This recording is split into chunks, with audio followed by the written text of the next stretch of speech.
بسم اللہ الرحمن الرحیم۔ ذوالقرنین اور یاجوج ماجوج۔ ذوالقرنین کا نام سکندر ہے۔ یہ حضرت خضر علیہ السلام کے خالہ زاد بھائی ہیں۔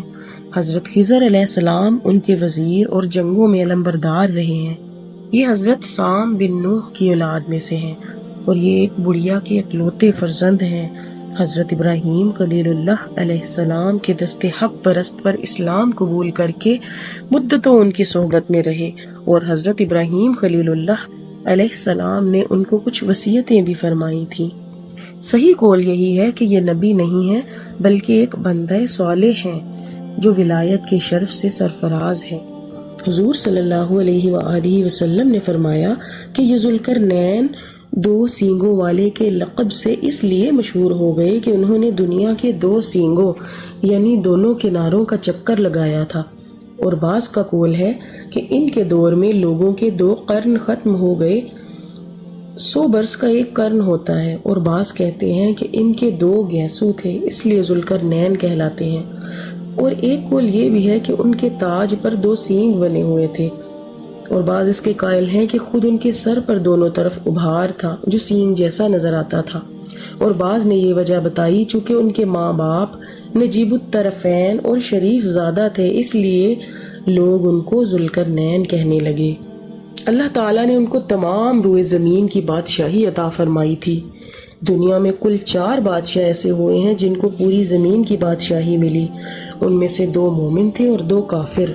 مومن تو حضرت سلیمان علیہ السلام اور ذوالقرنین ہیں، اور کافر ایک بخت نصر اور دوسرا نمرود ہے، اور تمام روئے زمین کے ایک 5ویں بادشاہ اس امت میں ہونے والے ہیں جن کا اسم گرامی حضرت امام مہدی علیہ السلام ہے۔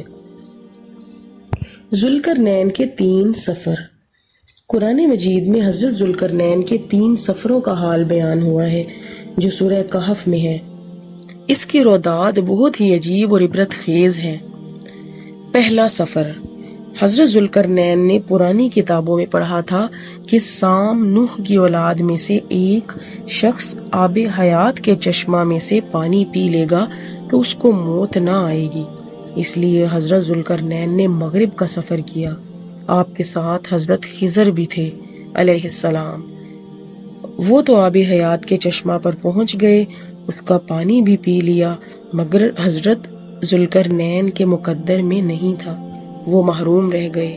اس سفر میں آپ جانب مغرب روانہ ہوئے تو جہاں تک آبادی کا نام و نشان ہے وہ سب منزلیں طے کر کے آپ ایسے مقام پر پہنچے کہ انہیں سورج غروب کے وقت ایسا نظر آیا کہ وہ ایک سیاہ چشمہ میں ڈوب رہا ہے، جیسا کہ سمندری سفر کرنے والوں کو آفتاب سمندر کے کالے پانی میں ڈوبتا نظر آتا ہے۔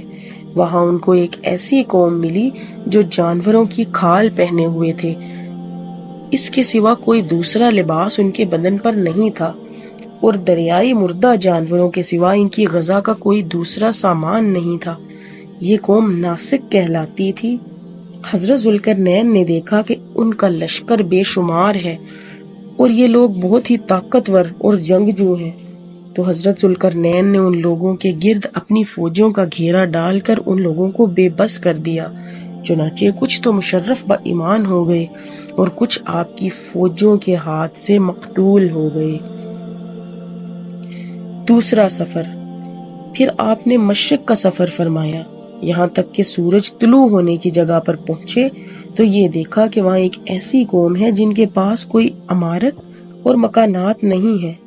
ان لوگوں کا یہ حال تھا کہ سورج طلوع ہونے کے وقت یہ لوگ زمین کے غاروں میں چھپ جاتے تھے اور سورج ڈھل جانے کے بعد غاروں سے نکل کر اپنی روزی کی تلاش میں لگ جاتے تھے۔ یہ لوگ قوم منسک کہلاتے تھے۔ حضرت ذوالقرنین نے ان لوگوں کے مقابلے میں بھی لشکر آرائی کی، اور جو لوگ ایمان لائے ان کے ساتھ بہترین سلوک کیا، اور جو اپنے کفر پر اڑے رہے ان کو تہہ تیغ کر دیا۔ تیسرا سفر۔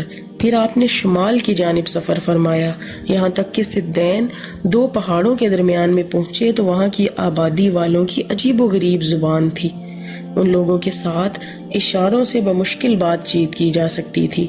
ان لوگوں نے حضرت ذوالقرنین سے یاجوج ماجوج کے مظالم کی شکایت کی اور آپ کی مدد کے طالب ہوئے۔ یاجوج ماجوج یہ یافس بن نوح کی اولاد میں سے ایک فسادی گروہ ہے اور ان لوگوں کی تعداد بہت ہی زیادہ ہے۔ یہ لوگ بلا کے جنگجو، خونخوار اور بالکل ہی وحشی اور جنگلی ہیں جو بالکل جانوروں کی طرح رہتے ہیں۔ موسم ربیع میں یہ لوگ اپنے غاروں سے نکل کر تمام کھیتیاں اور سبزیاں کھا جاتے تھے اور خشک چیزوں کو لاد کر لے جاتے تھے۔ آدمی اور جنگلی جانوروں یہاں تک کہ سانپ، بچھو، گرگٹ اور ہر چھوٹے بڑے جانوروں کو کھا جاتے تھے۔